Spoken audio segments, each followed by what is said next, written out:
하나님의 말씀은 에베소 6장 10절부터 13절까지 봉독합시다. 같이 한 목소리로 봉독하겠습니다. 316쪽입니다. 316쪽 신약성경. 다 찾으신 줄 알고 같이 봉독하겠습니다. 시작. 종말로 너희가 주 안에서와 그 힘의 능력으로 강건하여지고 마귀의 괴계를 능히 대적하기 위하여 하나님의 전신갑주를 입어라.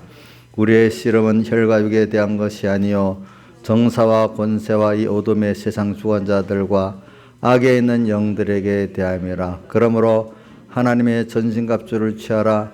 이는 악한 날에 너희가 능히 대적하고 모든 일을 행한 후에 서기 위함이라. 아멘. 그래, 우리는 지금 종말로 하는 말은 넓게는 예수님 오실 때가 다 돼가는 시대적인 종말도 여기 말하고 있지만, 그보다는 여러분들에게 있어서 자기 개인의 종말을 생각하면서 이렇게 사시길 바랍니다.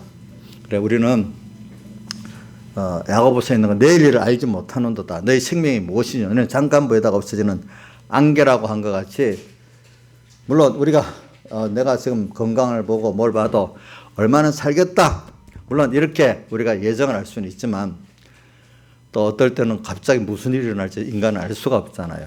그러니까 오늘 하루를 주님 앞에 기쁘게 잘 사는 게 제일 중요하고, 또 하나님께서 장래를 주시면 또 그거를 보고 우리가 사는 거 아니겠습니까? 내일이 나한테도 있다고 생각하면 안 되겠죠. 그래서 제가 좀 지표를 가지고도 그때 제가 이 집회가 이번이 마지막일 수도 있습니다. 더 이런 집회는 못할 수도 있습니다. 이래 우리 교인들은 뭐 감각이 없어서 잘 모르지만 서북교회 교인들은 그걸 들었는데 2년인가 3년을 그 무주집회 참석하고 또 집회를 못하게 되니까, 야, 그 말이 실감 있게 생각나더라는 거예요. 그렇죠? 그러니까 또 우리가 이 예배도 마찬가지. 이런 예배를 우리가 뭐 오늘이 마지막이지 개인적으로는 또 알 수가 없죠. 또 시대적으로도 하나님 갑자기 무슨 강제적으로 어떤 문제가 있어서 예배를 못 드려야 돼. 그것도 어떻게 알 수가 없잖아요. 그러니까 오늘 우리는 중요한 게 종말이라는 거를 너무 길게 잡지 마시기 바랍니다. 시대주의적으로 해석해서 예수님 오실 때만이다 나하고 상관이 없잖아요. 우선은 개인적인 종말을 생각하시면서 여러분들이 내 종말은 정말로 하나님께 달려있지, 내가 예측은 해보지만 정확히 알 수는 없잖아요. 우리가 그걸 알면서 우리 항상 내일 없는 뭐 계획 없이 산다는 뜻이 아닙니다. 내일은 내 시간이 아니다 이렇게 살아봅시다. 하나님이 허락하심이 있는 겁니다. 그렇게 하고 우리가 살면서 종말로, 그래서 우리는 이 시대가요, 역사를 보면은 이렇게 변화가 많아요. 저는 전도서에 채 아래 새 것이 없다고 한 말씀, 어제 있던 일 오늘 있고 오늘 있던 일 과거에 있었다는 걸 보면 왜 그럴까? 인생이 잠깐 왔다가 가는데 모든 인생마다 또 똑같은 어떤 순서를 거쳐서 하나님의 의를 배우고 참 복음을 배우고 가는 거니까, 다음 세대는 또 다음 세대라도 같은 또 믿음의 연단을 받아야 되고 양육을 받아야 되지 않겠습니까? 무슨 과거 세대는 아주 미련해서 그렇고 이 세대는 또 다르게, 이런 게 아니란 말이에요. 그러니까 해 아래는 겉으로 보면 막 이렇게 변장하고 나오지만 속으로는 시대가 인간의 그 양육하게 반복되는 거예요. 반복되는 거. 그럼 여러분들 보세요. 여러분들의 자녀나 다른 사람의 자녀나 성장하는 어떤 패턴은 같지 않겠어요? 같아요? 달라요? 같았잖아요. 그러니까 과거 사람들이나 지금이나 우리 신앙에 성공한 선조들이나 실패한 선조들이나 지금 우리나 같은 패턴 아래서 하나님이 우리가 양육을 받고 있다는 걸 생각하면서 여러분들이 살아야지. 역사가 영원한 게 아니란 말입니다. 그러니까 세상이 그런 식으로 그래서 보통 보면 한 3세대가 넘어가면 역사에 다 잊어지는 거예요. 그리고 이런 말이 있어요. 과거 우리나라 1948년 독립하고 나와서 지금까지 가장 순서를 끈 연세대 명예교수 김형석이라는 교수는 100세를 살았으니까 잘 보고 잘 알지 않겠습니까? 참 과거 선조들이 참 피땀 흘려서 이렇게 이루었는데 요즘 20, 30대들은 알겠어요? 모르겠어요? 모르잖아요. 그러니까 그 실제적으로 겪어본 세대들은 참 좋은 나라를 만들었다 이래 하지만 지금 20, 30대들이야 뭐 좋은 나라를 그렇게 아무리 들어도 자기들이 실제 눈으로 보고 경험하지 않으면 그래서 우리 애도 그래요. 야, 보통으로 사는 게 쉬운 줄 알았더니 살아보니까 보통으로 사는 것도 이렇게 힘들다. 그래서 과거에 어떤 애들이 부모를 자기 엄마가 평범한 사람을 무시했는데 나는 가서 특별한 사람을 살겠다는데 내가 사람을 평범한 사람을 살기도 힘들거든. 그러니까 깨달아서 부모를 존경하는 애들도 있고 평범하게 사는데 엄마 아빠가 특히 돈이 많고 잘났으면 그렇게 살 수 있었는데 못 해줬다고 끝까지 흑수저라고 원망하고 죽는 애들도 있고 두 가지란 말이에요.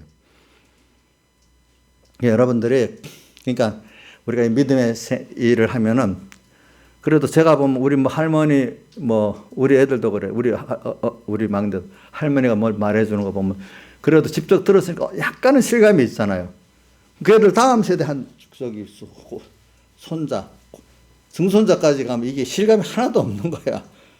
참 그래갖고 역사가 또 다시 시작되는 거야. 다시 시작. 근데 복 있는 선조들을 가진 사람 그래도 희미하게라도 이제 몇 대가 남아 있잖아요. 기도한 게 있잖아요. 그럼 또 다음 세대가 또 하나님 역사에 있어서 훅 또 이렇게 움직이면서 그 교훈과 기도한 게 남아가고 또 한 번 다시 그 세대가 또 큰 어려움을 겪어가면서 다시 그걸 또 회복하게 되는 거야. 실제로 그 세대 어떤 한 세대가 경험을 해. 그게 또 한 3대까지 내려가지 않겠어요. 그죠? 희미하게. 그러면 또 그 기도한 게 남아있고 가르친 게 남아있으면 또 한 세 세대가 네 세대도 크게 또 어려움이 또 오는 거야. 그걸 통해서 또 한 번 또 실감을 있게 또 자기들이 되는 거예요. 그래서 제가 미국의 역사를 살펴보면 미국도 복 있는 나라지만은 그 한 세 세대, 네 세대마다 큰 어려움을 한번 겪으면서 나라가 또 다시 새로워지고 또 새로워지고 지금까지 와서 저 정도 나라가 됐는데 보통 나라들이 한 몇 세대 가서 어려움 당하면 대부분 나라들이 꺾이는 거예요. 그 과거에 거기서 새롭게 일어나지 않고 망하는 길로 대부분 가더라고. 그때가. 복 있는 그 나라나 그 가문들은 기도한 게 있으면 하나님이 다시 실제 3대, 4대 가서 어려움의 어떤 그게 도리어 신앙의 실제, 하나님 실제를 다시 체험하고 서는 계기가 돼서 또 일어서고 복 없는 사는 그 세대에 무너지고 이렇게 둘로 나눠지는 거더라고요. 그러니까 여러분들도 이걸 알면서 사람이 항상 복받으면 평안하게 간다는 생각을 하면 안 됩니다. 사람 배우는 거를 아무리 좋은 교훈을 받았어도 첫 번째 제일 나쁜 교훈을 받는 게 1번이에요. 알겠죠? 좋은 교훈을 받았어도 그것들이 이제 실제로 내가 생활에서 체험을 해야만 내게 되거든요. 그렇죠? 체험을. 그래서 하나님이 우리를 시험하고 다른 말로 믿음의 시련을 주고 또 어떨 때는 연단을 한다고 하잖아요. 그렇죠? 그러니까 우리 신명기 8장을 잘 기억하고 보세요. 광야 40년 동안 너희들을 어떻게 했다고요? 광야 40년이 뭐예요? 우리 인생의 길을 말하잖아. 자기 한 인생의 길. 거기서 우리를 주님께서 마침내 복을 주기 하기 위해서 사람이 떡으로만 사는 게 아니라 하나님의 말씀으로 사는 줄 알게 하기 위해서 광야 40년 동안에 크게 두 가지의 역사를 하는 거야. 하나는 낮추고 줄이게 하시고 그 다음 또 시험을 하시고 근데 또 하나는 큰 복을 주시는 거야. 하늘에서 만나라는 게 육의 양식만 말하는 게 신령한 양식도 주시고 반석에서 예수 그리스도의 피의 공로 물을 내게 해주시고 그 은혜를 또 같이 주시면서 우리를 키워나가시는 거예요. 그래서 마침내 어떻게 영육의 복을 주고 우리가 복 받은 게 뭐예요? 여러분들 구원받은 거잖아요. 구원받은 게 뭐겠어요? 사람이 구원이라고 하면은 어떤 사람들은 하늘나라 가서만 누기는 걸 알지만 우리가 여러분들이 성경에 말하는 구원은 영육의 구원을 같이 말하는 거예요. 땅에서도 하나님의 사랑을 누리고 감사로 사는 거고 찬송하고 감사하며 사는 거고 이게 하늘나라에 가서 종자가 되어서 또 감사하며 찬송 하나님과 동행해서 사는 거예요. 여러분들이 땅에서 하나님과 동행을 해야 천국 가서도 그만큼 하나님과 동행할 수 있는 사람이 되기 때문에 아브라함 동행에 대해서 성경에 동행이라는 단어를 쓴 사람이 구약에 보면 한 두 사람 나와 있죠. 에녹하고 노아하고. 그렇죠. 그래서 오늘은 구원을 받았다는 것은 땅에서부터 하나님의 구원의 복을 우리가 지금 여러분들이 참 믿었다면 누리고 살고 있는, 지금도 우리나라 제일 높은 권세에 있는 분하고 우리 여기 어떤 집사님하고 마음의 평안이 누가 있겠어? 우리 누구 집사님이고 양 집사님 지금 마음에 주 안에 있으면 편안해요? 그럼 우리나라 제일 높으신 권세 자리에 있는 분 편안하겠어? 그럼 누가 더 편안하겠어요? 그래요? 예, 그렇게 편안하겠지. 어떤 기사를 보니까 그 분노를 참지 못해갖고 참노들이 막 말렸는데도 안 할 수 없다 해갖고 막 썩어서 냈다 하더라고. 보니까 난 그 내용이 뭔지는 모르겠어. 너무너무 분해가지고 경노해가지고 참모들이 막 말렸는데 했대. 그만큼 마음이 편하지 않다는 뜻 아니겠어요? 그렇지요, 보니까. 그러니까 우리가 이런 걸 보면서 여러분들은 지금 이 자리가 천국이 돼야 되는 거예요. 자, 주님하고 지금 같이 품 안에 있으니까 너무 좋아야 되는 거예요, 이 자리가. 빨리 지나가면 좋겠다. 빨리 예배 시간 끝나면 좋겠다. 그래요? 자, 이인자 선생님, 지금 빨리 끝나면 좋겠어? 목사님 잔소리 좀 그만 좀 하고, 자, 우리 하나님의 말씀을 나누는 게, 좋고 이럴 수 있어야 안 되겠어요? 그래, 이제 이런 걸 가지고 오늘 우리가 좀 생각해 봅시다. 오늘 말씀 종말로 이래 하면서 지금 말했죠. 종말로 너희가 주 안에서와 주 안에 우리가 있어야 돼. 이럴수록 주 안에 있는 게 뭐겠어요? 주 안에 있는 게 하나님의 의를 깨달아 믿는 사람은 주 안에 있게 돼요. 예. 주 안에 있으면 하나님의 의를 깨달아 믿는 사람이 돼요. 그 힘의 능력으로 강건하여지고 또 그 힘의 능력, 주님의 피와 성령과 진리의 그 능력을 말하는 거죠. 능력으로 우리가 영육이 다 강건해지는 거예요. 강건해지고 그 다음에 이렇게 해가지고 마귀의 괴계를 능히 대적하고 이겨야 돼요. 알겠죠? 그게 뒤에 보니 하나님의 전신갑주를 입으라는 말이 결과적으로 모든 초점은 예수에게로 가고 예수의 하나님의 의로 가는 거예요. 예. 그래서 하나님의 전신갑주를 입으라 이렇게 했어요. 그래, 마귀의 괴계를. 근데 여러분들이 마귀의 괴계는 너무 세밀하고 사이비하기 때문에 자세히 알아야 됩니다. 대충 그 거짓말은 대충 하면 넘어갑니다. 집니다. 그래서 제가 아까 또 세상 예를 하나 들어준 거예요. 그런 식으로 정치적인 예나 가정에 그 어떤 그 분열시키는 예나 그 마귀의 방법은 형태만 좀 다르지 그 원리는 똑같아요. 분열시키고 이간시키는 거는. 그렇죠? 그래서 오늘 우리는 이런 말씀을 마귀의 괴계를 대적하여 하나님 전신갑주를 입으라. 그래, 오늘은 그러니까 이 마귀의 괴계면을 우리가 좀 잘 알기 위해서 예수님께서 내가 너희를 보냄이 마태복음 10장 16절 양을 이리 가운데 보낸 것 같다. 지금 이리 가운데 있기 때문에 여기 오늘 13절에 악한 날에 우리가 있다 그랬습니다. 악한 데 있습니다. 우리가. 그렇지만 여기서 악한 데 있지만 주 안에 있을 수가 있겠죠. 우리는요. 주 안에 있을 수 있죠. 그런데 세상은 악한 거 맞습니다. 그래서 마태복음 그 10장 16절 밑에 22절에 뭐라고 되어 있죠? 너희가 내 이름을 인하여 미움을 받을 것이나 마중까지 견디는 자는 뭘 받아요? 구원을 받으리라 이렇게 돼 있어요. 그래. 그러면 우리가 마귀의 괴계를 대적하기 위해서 우리 말씀을 생명의 말씀으로 영감의 말씀으로 잘 받아야 돼요. 근데 말씀을 귀히 여길 줄 아는 사람이 돼야 돼요. 그래서 말씀을 귀히 여기는 거는 마태복음에도 사복음서에도 나오지만 예수님께서 5병이어 표적도 베풀고 7병이어 표적도 베풀고 나서 찌끄러기 남은 것들을 그냥 너무 많으니까 버렸습니까? 다 모으게 했습니까? 예?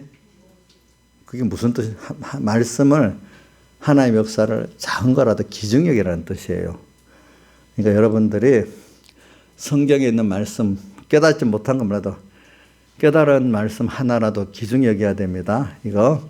그리고 예배 시간에 또 이렇게 주신 말씀도 대목만 알면 된다. 물론 대목을 아는 게 중요해요. 그러나 대목을 알아가고 실제로 세밀히 깨닫지 못하면 생활에 적용이 안 돼요. 그러니까 한 말씀 한 말씀 너무 귀하게 받아줘야 됩니다. 어떤 강의로 몇십만 원 내고 들어간 거는 그 놓칠까 싶어서 귀하게 적고 예배는 뭐 공짜 같아가지고 그 귀하게 여기지 않는다. 그건 잘못된 겁니다. 그러니까 여러분들이 제가 이렇게 신앙생활 할 때 보면은 한 사람이라도 벌써 은혜를 받고 생명이 있을 때는 말씀 하나를 귀하게 여기더라고. 받을 때부터. 근데 벌써 어두워지기 시작하면 대충 예배도 대충 드리고 말씀도 대충 듣고 이래야 하더라고요. 벌써 내가 대충 하는 게 벌써 은혜에서 지금 멀어지고 있다고 생각하면 돼요. 여러분들이. 한 말씀 한 말씀 귀하게 여길 때가 내가 그래도 좀 껴있다고 여기면 되는 겁니다. 그거는 제가 해봐도 알아요. 제가 해봐서도 알거든요. 저는 왜 서부께서 내 신앙에 정말로 존경하는 우리 선배되는 우리 권사님들 보면 그 말씀을 평신도들보다도 그렇게 뭐 세상 교만하면 이제 다 안다 싶을 정도로 많이 들었는데도 어찌 그렇게 귀하게 듣는지 참 그게 껴있다는 증거 아니겠습니까? 그죠?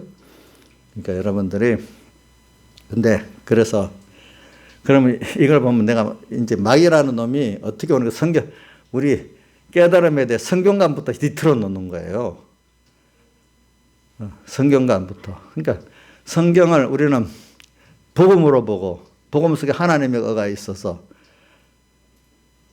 거기에 생명을 걸고 사는데 그들은 66권의 말씀을 일반적인 책 중에 좀 명저라고 이렇게 보는 거예요.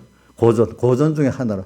제가 오늘 어제 참 그 뭘 본다고 저는 가끔 그게 나한테 중앙일보에 그 백성우 문답이라고 중앙일보에 보면 종교 담당 기자가 있어요. 그 사람이 기독교들 쓰고 뭐도 쓰는데 또 어저께 뜬 걸 보니까 그분은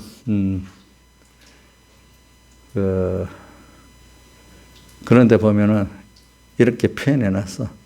그분도 그러니까 아주 신앙이 있는 그런 저거로 쓴 게 아니라 보편적인 종교 기자로 썼더라고. 그래서 이제 오늘 우리는 그분들의 성경관은 뭐냐면은 좀 좋은 책이라는 뜻이지 그것대로 모든 것을 판단하면 틀린다고 생각하는 거예요. 예.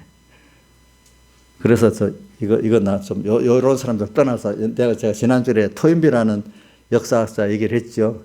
토인비는 철저하게 그 기독교 중심주의자더라고요, 보니까. 그래서 그러니까 넓은 면으로 보니까 세계 역사를 알게 되는 거예요. 그는 결과적으로 결론이 뭐냐면 모든 역사의 주체는 복음이라는 거예요. 복음을 위해서 모든 역사가 움직이고 있다는 거예요. 자, 그러면 공산주의의 진화론은 정반합의 진화론이 그런 것들이 역사의 패턴이고 주체냐, 하나님이 역사의 주체냐 한번 생각해 보세요. 여러분들 어떻게 생각하세요? 하나님이 주체지요. 그 주체 중에 그 주인공 누구를 위한 역사지요? 우리를 위한, 우리 택한 자를 위한 역사잖아요. 근데 진화론적인 사람들은 정반합을 믿으니까 역사의 주체는 사람은 아무도 없어. 그 물질에 물질에 부딪힌 인간의 그 자연적인 어떤 현상으로 보는 거예요. 인간은 역사의 주체가 아니에요. 그럼 뭐가 주체예요? 물질에 따라 움직이는 거예요. 그게 유물주의 사상이에요. 자, 그리고 그러니까 유물론적 사상이란 말입니다. 그래서 그 사람이 어떤 정교학자를 들어서 마침 이제 난다. 백성구 사람이 어떤 학자를 들어서 했는데 한국을 그렇게 비교해 놨는 거예요. 어떻게 비교해 놨는가 하면은 우리 한국이 지금 둘로 크게 갈라져서 싸우고 있대. 한 막스 베버의 기독교적 자본론을 믿는 기독교인들하고 그런 자유민주주의적 또 사상과 그다음 그런 기독교적인 그런 기독교적 자본론, 그 칼빈주의를 기초로 쓴 거거든요. 그거는 막스 베버. 또 하나는 칼 말스의 유물론을 믿는 공산주의 사회주의는 같은 거라고 하는데, 그런 사상을 가진 사람들의 두 싸움이라는 거예요. 결과적으로 서구의 역사에 매몰된 두 공산주의 파, 막스 베버파가 싸우고 있는 거래. 한국은 서구의 사상에 매몰된 사람들끼리 둘이 싸우고 있대요. 맞아요? 맞기는 뭐가 맞아? 그 사람의 그 견해지. 자기가 보는 견해지요. 그럼 그 역사의 주체가 그러면 둘이란 말이에요? 그게 아니에요. 그 사람의, 그러니까 그런 시각으로 보는 사람들이 많다는 거지. 그러니까 아놀드 토인비의 저서를 번역한 사람도 이런다. 어떻게 번역해 놓고는, 토인비는 모든 것을 복음을 중심으로 다 역사를 해석했기 때문에 이 사람 신학자래. 그래서 비판을 받는데, 근데 자기 생각에는 기독교도 전체 역사 한 부분으로 보면 자기 생각이 딱 맞는 거예요. 기독교의 복음 역사 간이 세계적인 어떤 그 역사의 흐름의 한 부분이라고 보는 게 맞겠어요? 자, 이정수 씨 맞아요? 그들은 그렇게 보겠지. 그렇게 봐야 합리적으로 보겠지. 토인비는 그렇게 안 쓰고 최종은 복음이 그 위에 최종이라고 이렇게 결론을 지어 놓다시피 하니까, 그런 믿음이 없는 사람들 보기에 그게 신학자의 저서지 비판받을 만한 저서라고 보겠죠? 그렇잖아요. 근데 우리들 입장에 그게 맞잖아요. 그렇죠? 그렇게 보는 시각이 이렇게 다르단 말입니다. 역사의 주체가 하나님이고, 그 역사의 그 이루는 목적을 우리를 위해서 했다는 걸 여러분들 꼭 믿어야 된단 말입니다. 그런데 성경을 잘못된 가정을 가지면 성경이 그런 말씀이 아니고 인간이 비판 평가할 수 있는 그런 말씀으로 이렇게 보고 있는 게, 우리나라에 지금 많은 신학교, 많은 목사님들이 그렇게 배워서 그렇게 알고 있으니까, 그런 성경관을 가진 목사님들한테 성경을 배우면 성경이 생명의 말씀이 되겠습니까? 안 되겠습니까? 예? 돼요? 안 돼요? 안 된단 말입니다. 은근히 나중에 말씀을 이렇게 하나하나 좋은 그 교훈으로는 받아들이지만 생명의 말씀으로 받아들일 수 있어요? 없어요? 없지 않겠어요? 그죠? 이게 굉장히 무서운 거예요, 여러분들. 그러니까 그 목사님이 성경관을 첫 번째 성경관을 어떻게 보느냐가 중요한 거예요. 알겠죠? 그러면 어떤 사이비하게 할 수 있어. 성경 말, 고운도리는 다 맞아. 그러나 사실은 그게 사실이 아닐 수가 있어. 이렇게 말하면 그분 노해야 돼요. 알겠죠? 그게 신종통이라는 아주 묘한 성경 해석이야. 그러니까 그 사실 아니 교훈적으로 믿으니까 생명과 능력이 있겠습니까? 없겠습니까? 없지 않겠습니까? 성경을 사실로 안 믿으니까 교훈은 된다고 믿어. 근데 더 어떤 사람들은 비판에 다 틀린 것도 있고 맞는 것도 있기 때문에 비판의 대상이라 이렇게 보고 있는 거예요. 또 목사님, 우린 그런 거 안 필요 없겠어. 그래서 믿으면 되는데, 아니야. 어느 목사님 누구나 그런 탓하게 여러분들의 설교를 만약에 그 성경과는 바로 믿지 않고 하는 사람들의 말을 계속 듣다가 배우는 입장에서 듣다 보면 그런 사람이 돼버리는 거예요. 어느 안 가면은. 그래 된대도요, 여러분들이. 그거 굉장히 중요한 겁니다, 여러분들. 자, 그런 사람에게 그러면 복음이 전부다라는 말씀, 연애가 나오겠어요? 안 나온단 말입니다. 복음은, 예수는 인간의 전체 어떤 역사나 사상의 중에 한 가지로밖에 볼 수가 없기 때문에 나중에 결과적으로 구원이 예수 외에 다른 데도 있는 종교다원주의로밖에 결론이 나지 않는단 말입니다. 그래 되면은.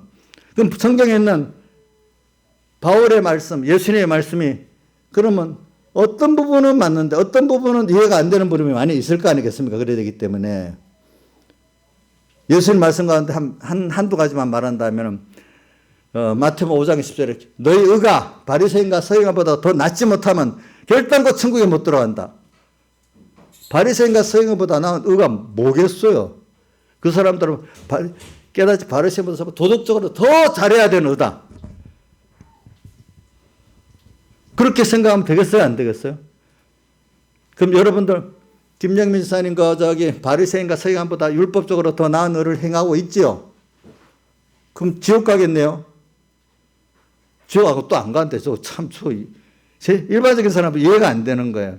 성경을 아는 사람은 저게 이해가 되는 거죠. 왜? 또 성경에는 우리를 어떨 때 죄인이라고도 하고 어떨 때는 또 나의 의인이라고도 하고 이게 참 헷갈리는 말이야. 이 복음을 바로 모르면 그 헷갈리는 거 이게. 이런 것들이 에덴 동산에서부터 마귀가 들어와가지고 지금 교훈을 희석시키고 교훈을 갖고 희석시키면서 어떻게 교훈을 잘못된 교훈을 갖고 와서 어떻게 만드는가 중심을 하나님에서 모든 역사의 주체가 하나님에서부터 하나님 다른 것도 역사의 한 다극체제가 된다. 요즘에 이런 말이 있어. 예. 요즘 그동안 미국이 거의 한 7, 80년 소련이 망하고 난 다음에 세상은 미국 1극 체제랍니다. 1극. 근데 소련이 망하기 전까지는 두 나라가 2극 체제랬대. 근데 지금 중국이 한 축을 들려고 애를 쓰고 있다는 거예요. 만약에 그래 되면 2극 체제가 되겠죠. 그래서 중국이라는 나라는 미국만 아니라 여러 나라가 여러 다변화를 하려고 한대. 그래서 한국도 하나 끼워주려고 한대, 그 안에. 근데 몰라. 하나님이 그 다극 체제를 만들지 미국 일국 체제로 만들지 그것까지 나도 모릅니다. 근데 그러면 우리 세상이 하나님 한 분에 의해서 움직입니까? 하나님 한 분 외에 다른 요소들로 있어서 주권은 하나님 한 분에게만 있습니까?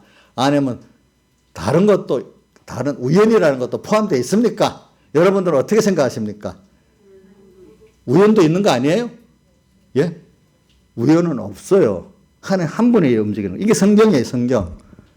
성경. 제가 말하는 거는 에덴 동산에서부터 지금 내가 마귀의 괴계를 지금 말하기 위해서 그런 겁니다. 에덴 동산에서 딱 들어가니까 벌써 교훈이 슬 들어오잖아요. 뭐라고? 모든 과실을 먹지 말라 하던 일이 시작하잖아요. 잘못된 과장된 교훈. 모두는 과장이지. 나중엔 애누리 시키잖아요. 그렇죠? 애누리 또 시키고. 그리고 결국 나중에 다 부인하게 결코 안 죽는다. 이렇게 또 만들고. 이렇게 하잖아요. 그러니까 잘못된 교훈이 스르륵 들어와서 오늘 우리가 이 복음을 성경관부터 흐리게 만들고 그 다음 또 하나님 삼위일체관을 흐리게 만들고 예수님 구원론이는 기독론이랍니다. 구원론은 예수님이 하나님인사 사람인데 신인 양성 1이고 그래서 그분이 대신 우리 죄를 지시고 십자가에 못 박혀 죽으셨다는 게 기독론이에요. 이게 구원론이에요. 이걸 또 예수님의 신성을 부인하고 인성을 부인하게 또 만들고 또 이렇게 만들어서 또 예수님 십자가는 하나의 도덕적인 어떤 일로 만들어가지고 말입니다. 그거를 더 믿지 못하게 만듭니다. 구약의 제사제도를 하나의 어떤 의식적으로 보지 구약의 제사제도를 예수님의 그 사흘대속에 하나님에 의해 예표로 보는 것도 부인하게 만듭니다. 그런 것도. 그러니까 한 순서가 다 이래 돼가지고 여러분들 성경관부터 바로 안 되면 모든 게 다 무너지는 겁니다. 말씀에 대해서. 그래서 기록되어 있죠. 디모데후서 3장에 되어 있죠. 모든 성경은 뭐로 된 거로 하나님의 감동으로 된 것으로 교훈과 책망과 어로교육하기 유익하니 이래 되어 있잖아요. 하나님의 감동으로 기록됐는데 사람이 기록했다 하는 거예요. 알겠죠? 보기엔 사람이 기록한 것 같잖아요. 이게 복이 없는 사람은 이게 안 믿어지는 거고 복이 있는 사람은 이게 믿어지는 거예요. 여러분들이. 그래서 마귀의 괴계에 대해서 제일 기본적인 걸 좀 여러분들이 얘기하는 겁니다. 그러니까 다른 것보다도 성경관이 바로 돼야 되고 하나님관이 바로 돼야 되고 그 다음 구원관이 바로 구원관은 예수님의 신성과 인성과 또 신인 양성 1위와 십자가에 죽으신과 부활을 말하는 겁니다. 그러니까 베드로가 왜 베드로에게 천국 열쇠를 준 이유가 뭐죠? 주님의 신성에 대해서 바로 알고 인성에 대해서 바로 알기 때문에 주는 그리스도시요 원래 하나님이란 말이야. 그리스도 하나님. 살아계신 하나님의 또 아들이라. 근데 사람을 입었단 말이야. 이걸 바로 알기 때문에 너 위에 뭘 준다고? 천국 열쇠를 주겠다 이랬단 말이에요.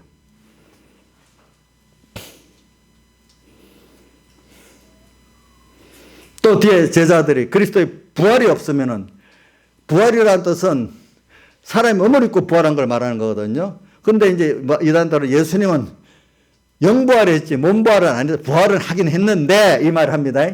근데 영부활만 했지 몸부활은 안 했다 합니다. 그게 실제적으로 과학적으로 맞다 이래 합니다. 그러면 예수님의 구속 역사가 됩니까 안 됩니까? 영부활만 하고 몸부활 안 했으면 그 구원이 됩니까 안 됩니까? 우리 구원이 안 되잖아요. 예. 이런 거 그거 우리가 알 필요는 뭐가 있어? 아니에요. 알아야 돼요. 즉 그 위클리프가 뭐라고 들의 목동들도 자기와 같이 성경을 알아야 구원이 된다는 말이 맞는 거예요. 여러분들이 알아야 돼요, 몰라야 돼요? 신하지 선생님, 내 같은 사람이야 뭐 되는 대로 좀 알면 되지 뭐. 그 목사님이나 우리가 알고 설교할 때나 하지. 우리는 그거 뭐 교회만 다니고 열심히 하면 되지 뭐 이렇게 생각해요? 지식적으로 알아야 돼요, 몰라야 돼요? 알아야 되지요. 그 여러분들이 가서 이 잘못된 세속적인 목사님 앞에 가서 당당히 진리를 하고 여러분들이 그거를 증거할 수 있어야 된단 말입니다. 여러분들도 그거를 구분할 줄 알아야 된다 이 말입니다. 그래서 오늘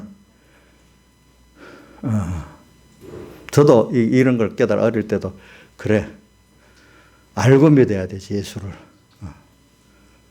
내가 앞으로 목회를 하면 교인들이 실제적으로 이거를 알리고 믿게 해야 되겠다. 또 알 뿐 아니라 체험을 또 하소 믿어야 된다. 이런 생각을 저는 하고 있었어요. 그때부터.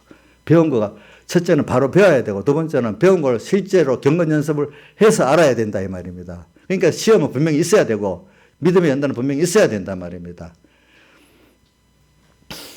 그래 마귀의 괴계를 대적하기 위해서 그래서 마귀의 괴계는 첫째는 잘못된 교훈을 갖고 들어오는 거 하고 또 그때 또 디모데 전서 4장 1절과 7절을 잘 보고 1절에는 뭐라고 되어 있지? 미혹해 하는 이가 귀신의 가르침을 쫓으리라는 걸 잘못된 교훈을 말합니다. 그거는 그 다음 또 4장 7절에는 디모데 4장 7절에는 허탄하고 망령된 신화를 버리고 이 말은 세상적인 지식을 그것도 인정하는 면을 말하는 겁니다. 세상 지식을 배우지 말라는 게 아니고 그것이 들어서 무슨 구원이 된다는 생각, 성경과 성경의 위치에 세우는 그런 생각을 하면 안 된단 말이에요. 그런 것들을 이용하기 위해서는 필요해도 그렇죠. 그러니까 망령된 허탄한 신화를 버리고 무슨 연습을 해야 되지요? 경건에 이르기를 연습해야 되잖아요. 예. 그러면서 또 잘못된 우리 기독자들이 어두워지면 어떻게 되는가 하니까 디모데 후서 4장 3절에 말세가 되면 기가 가려 자기의 사역을 쫓을 스승을 많이 두고 기가 가렵다는 거는 자기 욕심대로 살겠다, 자기 주관대로 살겠다는 사람, 그리스도인들을 말해요. 그런 사람 자기대로 복음을 듣는 거예요. 이상하게 기가 가려 그런 사람이니까 사역을 쫓을 스승을 그런 교훈만 좋아하는 거예요. 사역을 쫓을 많이 두고 그 길을 진리에서 이렇게 허탄한 이야기를 쫓으리라. 예수님께서 피와 살의 설교를 하니까 못 듣고 가버렸잖아요. 갔잖아요. 갔죠? 그렇죠? 모르니까.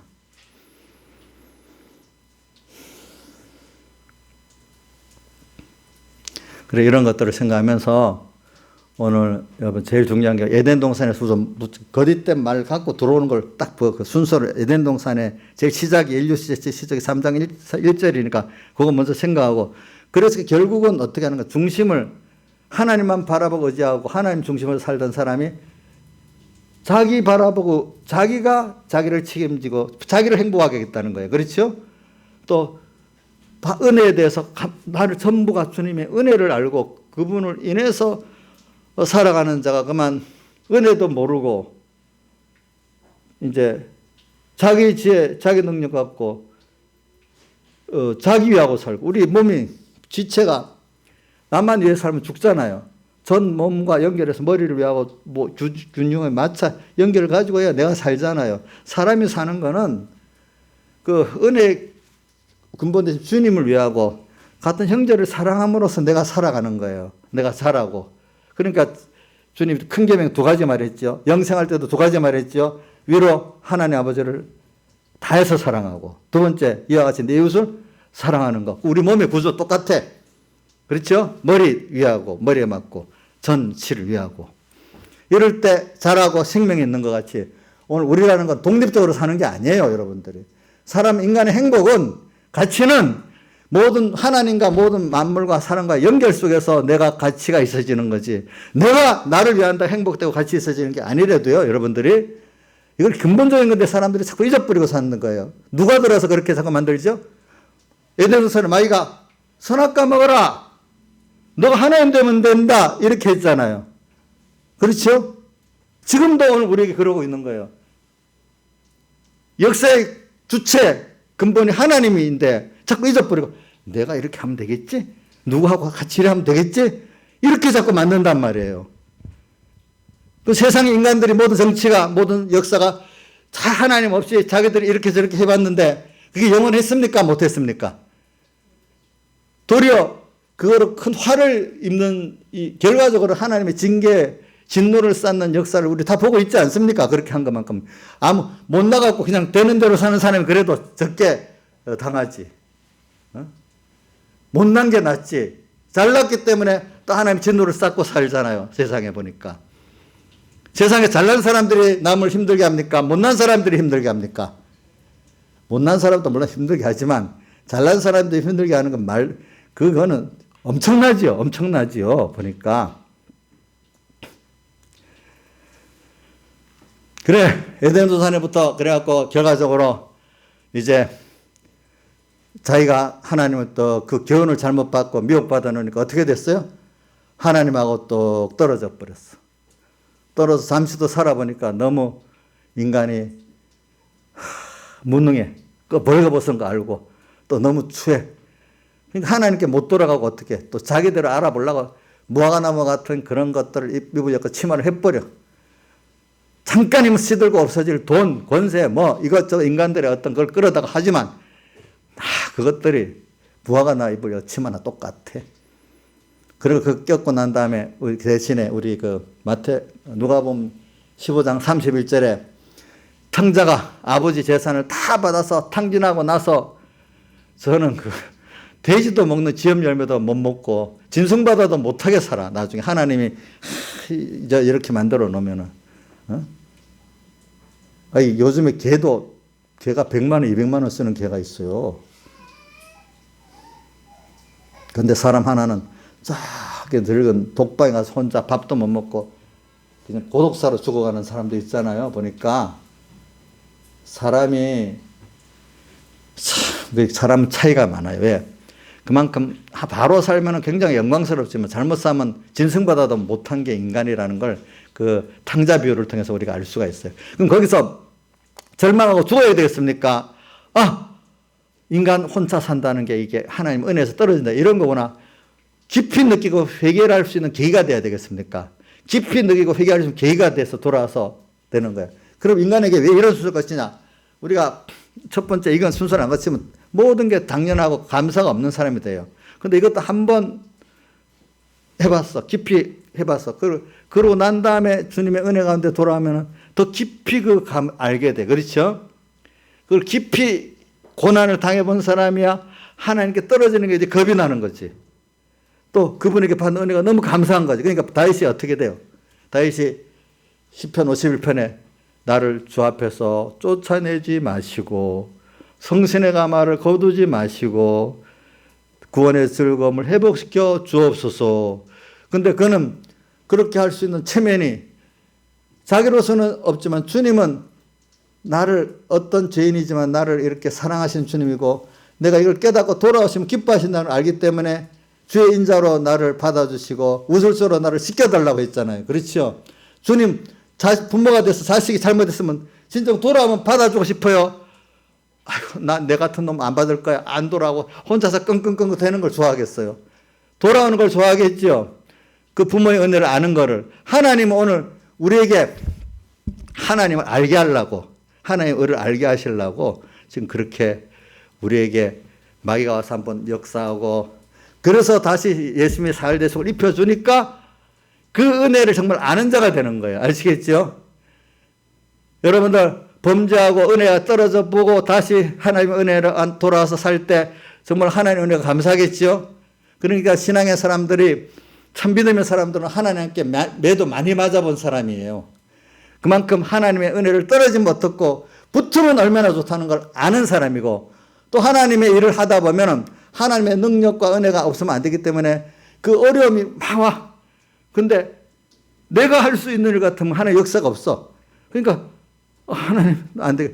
하나님께 더 은혜를 구하는 거예요. 그러니까 그때마다 하나님의 기적과 은혜의 역사로 된다는 걸 체험하기 때문에 더 모든 일에 낙심하지 않고 어려울수록 나는 안 되지만 주님이 하시면 되는구나 해서 할 때마다 내가 한 게 아니고 누가 한 게 되죠? 주님이 한 게 돼버리잖아요. 우리 삶에. 내 삶도 주님이 하는 삶이 돼버려요. 그러니까 바울이 오늘도 다윗의 시편 139편에도 보면 이런 말이 있어요. 다윗의 139편 17절에 하나님이여 주의 생각에 내게 어찌 그리 보배로우신지요 그 수가 어찌 그리 많은지요 내가 세려갈지라도 그 수가 모래보다 많도소이다. 이렇게 해놓고 또 같은 구절이 시편 40편에도 나와요. 한번 40편 아까 제가 한 것 같은데 40편 한번 봅시다. 시편 40편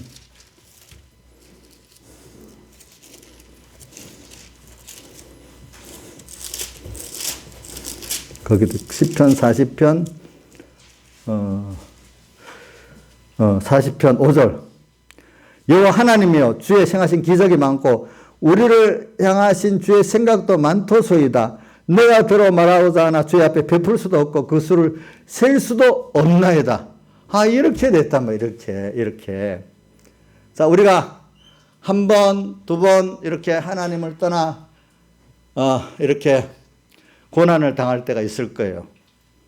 거기서 그래서 다윗은 보면 우리아의 그 사건으로 인해서 범죄하고 난 다음에 참 많은 고난을 겪어서 더욱더 다윗이 젊었을 때 하나님을 알고 사랑한 거 하고 늙어갖고 이렇게 우리아의 사건 이후에 하나님을 안 가고는 굉장히 깊이와 넓이가 차이가 있습니다. 그렇죠?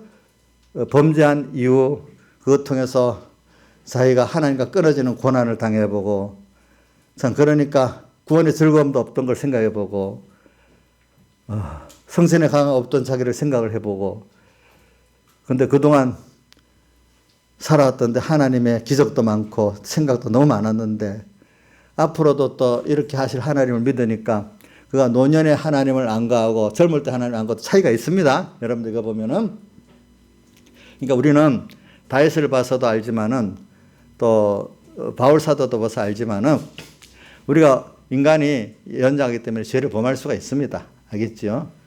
근데 이 죄를 지었을 때 우리가 이걸 통해서 낙심하고 절망하지 말고 여기서 그걸 이렇게 하나님이 떠나면 육신의 생각은 사망이고 영의 생각은 생명과 평안이라고 그 로마서 8장 6절 말씀이죠. 이걸 좀 깊이 새겨봐야 아는 거예요. 한번 외워봅시다. 로마서 8장 6절 시작. 육신의 생각은 사망이요 영의 생각은 생명과 평안이니라. 야고보서 1장 12절도 한번 외워볼까요? 자, 욕심이 잉태한 적 죄를 낳고 죄가 장성한 적 사망을 낳느니라. 이래 된단 말이야. 이렇게 돼요. 그러니까 우리는 이런 걸 생각하면서 오늘 여러분들이 사람은 가다가 범죄할 수 있어요. 실수할 수 있어요. 이럴 때 낙심하지 마시라고. 그래서 다윗의 시편 42편도 보면은 또 23편도 보면 범죄한 후에 자기가 아들에게 쫓겨갈 때 우선 맨 처음 쫓겨갈 때 예루살렘에서 나갈 때 여호와는 나의 목자시니 내가 부족함이 없으리로다. 그가 나를 푸른 초장에도 쉴만한 물가로 인도하시는도다. 그 다음 한 절 떼어서 내 사망의 엄청난 골짜기로 다닐 자다 해를 두려워하지 않은 것 주께서 나와 함께 하심이라. 주의 지팡이와 막대가 나를 안위하시나이다. 이렇게 돼 있고 그 다음 저 쫓겨가가지고 저 요단강 동편에서 다닐 때 그 뒤에 보면은 폭포가 막 떨어지는데 폭포가 나를 무서운 입장이니까 엄멀해서 나를 막 엄멀하는 거, 나를 바다의 파도 소리가 들리는 것 같아가지고 나를 완전히 확 빠뜨리는 것 같은 무서움이 드는 거예요, 그때. 보통 때는 아름답게 보이던 게 그때에 따라서는 다르게 보이잖아요. 그때는 완전히 나를 엄물해갖고 나를 완전히 쳐넣는 것 같은 그런 느낌으로 그 폭포 소리가 들리고 하는 거예요. 사람이 얼마나 겁이 나면 그렇게 되겠어요. 그렇죠? 근데 그 앞에 그렇지만 내 영혼아 내가 어찌하여 낭망하며 내 속에서 불안해하느냐? 하나님을 바라라. 그 얼굴에 도우시면 내가 오히려 찬송하게 된다. 그걸 자꾸 새기는 거예요. 알겠죠? 그러면서도 그 앞에 42편 시작이 뭐예요? 사슴이 시냇물을 찾게 갈급하면 내 영혼이 주를 찾게 갈급하다 하면서 그렇게 나오잖아요. 우리 이럴수록 주님을 찾아야 돼. 우리가 범죄하는 것까지도 뭐냐면 이 하나님의 의를 더 배우게 하기 위해서 그런 순서가 있고 에덴 동산에 그 아담 에바가 범죄한 그 자체가 뭐냐예요. 그래갖고 우리를 예수님의 피로 여인의 후손 3장 15절대로 구원해 주시고 그 예수님의 대속을 입고 영원히 끊어지지 않는 그런 하나님의 사랑한 나와 관계를 맺게 만드시려고 하나님이 그렇게 창세기 3장부터 시작한 거란 말입니다. 그걸 여러분들이 꼭 알아야 된단 말입니다. 근데 마귀의 역사는 여기에 이렇게 이용당하니까 이 마귀의 계계를 우리는 알아야 돼. 구원이 이룰 수 있는 거예요. 마귀는 꼭 그 교훈이 말씀의 교훈으로 들어옵니다. 허탄한 세상 또 어떨 때는 거짓 선지자의 교훈, 그죠? 성경 잘못된 성경관, 또 하나님관, 또 뭐죠? 그리스도관, 또 그 외에 또 하나님 주권은 하나님께 있지 않다고 뭐 우연이라고 입고 여러 가지 사상이 막 들어옵니다. 그러니까 제가 여러분들 사회주의적인 유물론적 사상에 들어오면 신앙이 생명이 없다는 게 바로 그래서 그런 거거든요. 그거 모르고 그냥 사회주의, 껍데기 사회주의자들을 회개하고 돌아올 수 있는데 그런 이념이 박힌 사람들은 돌아가기 힘들어요. 생명으로 돌아가기가. 그러니까 지금도 우리 보면 어떤 사람, 돌아오는 사람들은 그런 이 사상적, 이념적으로 박히지 않은 사람이기 때문에 돌아오는 거예요, 그게. 그분들은 양심이 있거든요. 근데 그 공산주의 이념에 빠진 사람들은요, 양심이 그 파인 맞았기 때문에 그게 양심이에요. 그렇기 때문에 그분들은 집단 이기주의가 돼요. 개인 이기주의보다도. 그러니까 여러분들 그래도 나라를 위해 사는 그런 사람이 더 낫습니다. 실수가 많아도 국가를 위해서 통치하는 그런 사람들이 내 개인과 집단을 위해서 사는 사람들은 나머지 자기 편이 아닌 사람들은 굉장히 고통당합니다. 저 공산주의 공산당은 집단 이기주의 아닙니까? 그렇죠? 나머지 국민들 왜 합니까? 국민들 왜 합니까? 당의 당원들만 왜 합니까? 당원들은 또 누구를 위합니까? 제 머리 되는 그분을 위하잖아요. 그래서 오늘 이런 걸 생각하면서 오늘 그래서 저는 여기 하나님의 괴계, 이 괴계를 지금 에덴 동산 한 가지로 너무 많이 하면 여러분들 잊어버릴까 싶어요. 에덴 동산을 가지고 자꾸 마귀의 괴계를 말했습니다. 이럴 때 더욱더 예수님이 창세기 3장 15절에 예수님이 오신다 했지요. 여인의 후손. 그 다음 또 뒤에 가죽옷을 입혔지요. 또 제사제들을 주었지요. 그게 앞으로 오실 메시아를 믿게 한 거고 우리는 지금 오신 메시아를 믿는 거 아닙니까? 그거를 깨닫고 믿고 하는 게 복음이고 복음의 중심인 하나님의 의입니다. 하나님의 전신갑주를 입어라. 이거를 깨닫고 믿으면 마귀를 공격할 수도 있고 방어할 수도 있는 거예요. 알겠죠? 마귀의 교묘한 괴계도 알게 되고 그 중심을 알게 되는 거예요. 중심을. 그러니까 말만 막 하면 막 넘어가는 사람들은 말만 받지 중심을 모르면 다 넘어가는 거예요. 알겠죠? 그 말하는 사람의 중심을 보고 아무리 아름다운 말해도 거짓이다 이래 알아야 되고 중심이 깨끗하면 실수해도 이 사람이 그래도 낫다 이래 표현해야 안 되겠습니까? 맞아요? 틀려요?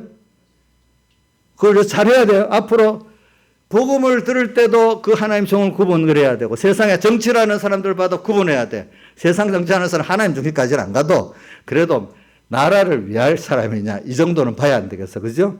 우리 예수 믿는 하나님 목회자는 하나님 중심이냐 이거까지 봐야 되겠고 근데 그분들은 그러니까 우리가 나갈 때 하나님 중심이면 부족해도 좀 인정해 주는 그러면 달라지지 않아. 그 우리 만약에 요즘 정치 앞으로도 올 때 박근혜를 탁 놔두면서 갈라버릴 수 있어. 근데 아이고 좀 뭐 달라도 전체가 이렇게 있으면 좀 같이 해야지 누가라도 이렇게 하는 게 지혜로운 겁니다. 우리 가정도 그렇잖아요. 그럼 부부간에 서로 다르니까 이게 화합이 되겠어요? 안 되겠잖아요. 그러니까 마귀라는 거는 중심은 안 보고 말 갖고 실실실 나눠 이간시키는 거예요. 그래서 결과적으로는 중심까지 훅 집에 놓는 거거든요. 우리가. 그러니까 이거를 마귀는 일단 이 교훈을 잘못된 교훈을 갖고 들어오고 해서 나중에 하나님을 한 분의 중심에서 비슷하게 만들고 나중에 하나님을 더 밑으로 떨어뜨리게 만드는 거예요. 그러니까 지금 많은 예수 믿는 사람들이 세상에 정권을 진 사람은 그게 먼저고 돈을 진 사람 돈이 먼저고 자식이 먼저고 예수는 다음이야. 예수 믿는 거 그걸 위해서 도와주는 예수가 되고 어떤 사람은 예수가 생명이고 그러면서 예수 생명이면서 모든 거를 정치도 하고 뭐 가정도 가지고 모두 하는 사람이 있어. 그럼 누가 자기도 행복하고 남을 살릴까? 예수가 생명이면서 하는 사람들이 다 생명으로 나타나고 그게 찬송가 110장에 햇빛 되는 거예요. 알겠죠? 햇빛. 햇빛 되게 합소서 이렇게 살 수 있는 겁니다. 여러분들이. 그래. 그래서 그 다음 12절. 우리의 씨름은 혈과 육에 대한 것이 아니요. 자, 우리 싸움은 뒤에 봅시다. 어둠의 세상 주관자들과 세상에 어둠의 세상 정권을 잡고 돈 권세를 잡고 뭐 학교 무슨 권세를 잡은 사람들이 세상의 각 분야에서 정부 권세를 잡은 사람들을 말하는데 그중에 그 어둠의 세상 주관자들이라 했어. 근데 그 하나님도 세상에 정권 각계 머리 세운 거는 하나님 선한 목적으로 세웠어요. 세우기를. 근데 하나님을 위한 선한 목적으로 안 하고 자기 욕심대로 그 권세를 쓰는 사람들 어둠의 세상 주관자들이라 해요. 알겠죠? 하나님이 세웠지만 어떨 때 어둠으로 일을 할 때가 많아. 정치적 권세를 말하는 게 아닙니다. 이거는 어둠의 세상 주관들과 우리가 싸워야 돼. 교회가 안에 신앙생활 하면 다 하지. 세상에 대해서 싸워. 안에 세상에 대해서도 잘못된 거 잘못됐다고 말하고 싸워야 돼. 아시겠죠? 여기 어둠에 뭐라고 했어요? 세상 주관자들과 싸운다 했잖아요. 또 하늘에 있는 악의 영들에 대함이라. 이거는 눈에 보이지 않던 마귀의 역사, 악한 영. 마귀하고도 싸워야 돼. 마귀가 어떨 때는 이런 세상 어둠의 주관자들에게 들어오고 거짓 선자에게도 들어오지 않습니까? 보니까. 여러분들에게도 악한 영이 들어옵니까? 안 들어옵니까? 들어오죠? 박주병 씨한테 들어와요? 아이고, 좀 많이 들어와. 여기도 들어와요. 그러구나. 많이 들어오면 우리 양집사님이 힘들겠네. 그때 양집사님이 같이 싸우면 하면 안 돼. 기도를 해야 돼. 악한 영들에 대함이라. 그러므로 하나님의 전진갑주를 차. 이럴수록 하나님의 의를 자꾸 생각해야 돼. 보고 주님은 나 위해서 어떻게 했냐, 희생했나 생각하고 그분이 지금 구원이라는 게 어떤 구원인가 생각해보면 그 구원이 너무 큰 거야. 영원한 구원이야. 영생이야. 하나님과 동행이야. 하나님 모든 걸 내 것으로 삼는 거야. 땅의 것도 기껏 해봐야 아이고 요번에 시흥 광명의 신도시에 그 땅 투기했다는 거 기껏 해봐야 얼마나 벌겠어? 얼마나 벌겠냐고 그거. 조사하는데 내 같아도 그래 조사를 했는데 어떻게 조사하는 거니까 자금 출처를 알아갖고 이렇게 해야지. 누가 자기 이름으로 그런 투기를 땅을 사겠어요 대부분. 근데 그 LH 직원 만 몇천 명이니까 그 이름하고 또 그 이름하고 같은 거를 맨날 검사했대. 그러니까 이름하고 같은 게 나오겠어 안 나오겠어. 그거는 그러니까 누가 그건 내가 해도 다 하겠다. 그런 식으로 합동 조사가 17,000명을 조사했다는데 그런 식으로 하니까 나올 리가 있겠어 없겠어요. 그건 어떻게 했다고 지나치는 거지. 지나치는 거. 근데 그분들은 이런 게 있어요. 내가 보면 그분들은 일반 백성들은 돈 주고 꼬우면 대부분 그런 게 아니라 자기들 선거를 해서 이길 만한 그런 정도 사람들은 돈으로 매수하고 그렇게 해도 되는 사람들이고 나머지 해도 안 될 사람은 놔두고 살아요. 일부 사람들만 조금만 내 편 만들면 된다고 생각하기 때문에 그렇게 하는 거예요.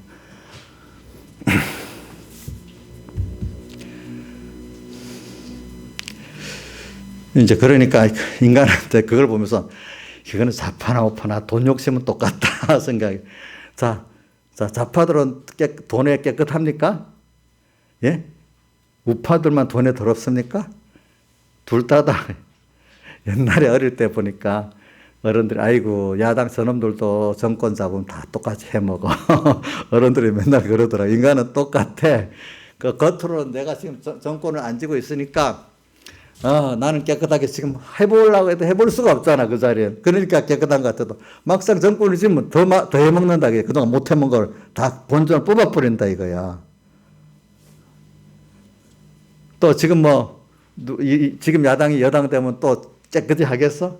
그 사람들도 미혹받아도 그 짓을 하는데 얼마나 더 할지 덜 할지는 몰라. 근데 이제 시스템을 잘해야지, 이제는. 시스템을 잘해야지.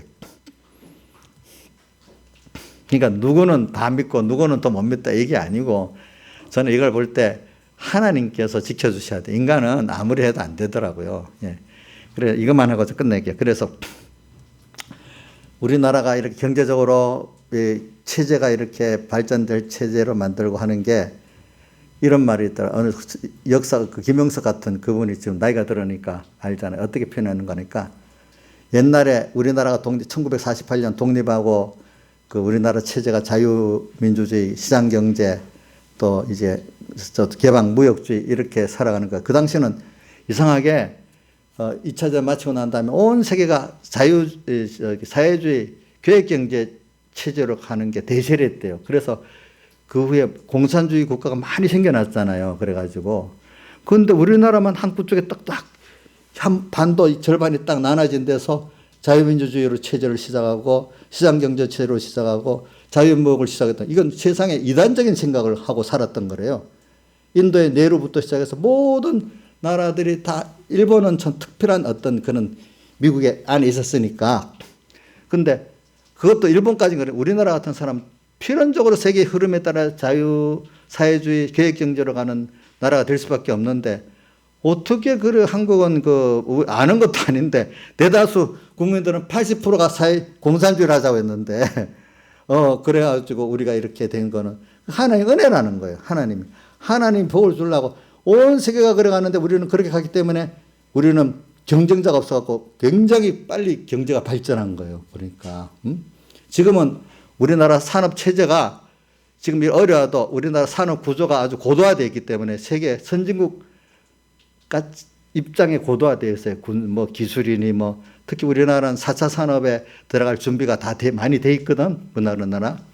그러니까 이게 그런 나라가 된다는 거는 그리고 이승만 그 뒤에 그걸 이끌어간 박정희 같은 사람들이 어찌 그렇게 할 수 있었냐. 그 사람이 하긴 했지만 참 하나님이 그 길을 우리의 기도를 들어주고 열어주신 것 같아요. 하나님이 우리를 위해 가지고. 세계하고 역행한 거예요, 그동안에. 역행한 거예요. 그게 우리가 잘해서 그런 거 아니에요. 하나님 복을 주시면 그래야 된다는 거예요. 앞으로도 지금 무슨 문제가 터져. 우리가 보면 막막한 것 같지만 하나님, 우리 기도라고 하나님께 정말 매달려 보세요, 여러분들이. 다음 세대를 정말 그럼 하나님이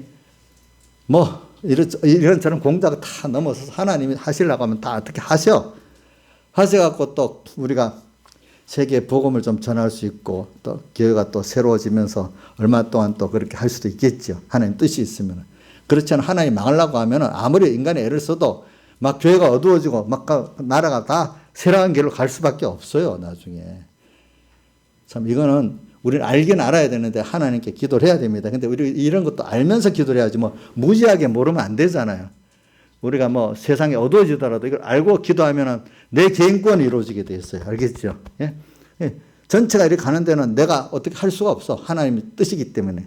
그러니까 우리 일단 거기 때문에 내 개인권을 이루고 내 주변의 사람들 구원을 이루는 거고 우리 기도해서 우리만 아니라 다른 사람도 같이 이렇게 구원에 이룰 수 있도록 해달라 기도해야 되지 않겠습니까? 여러분들은.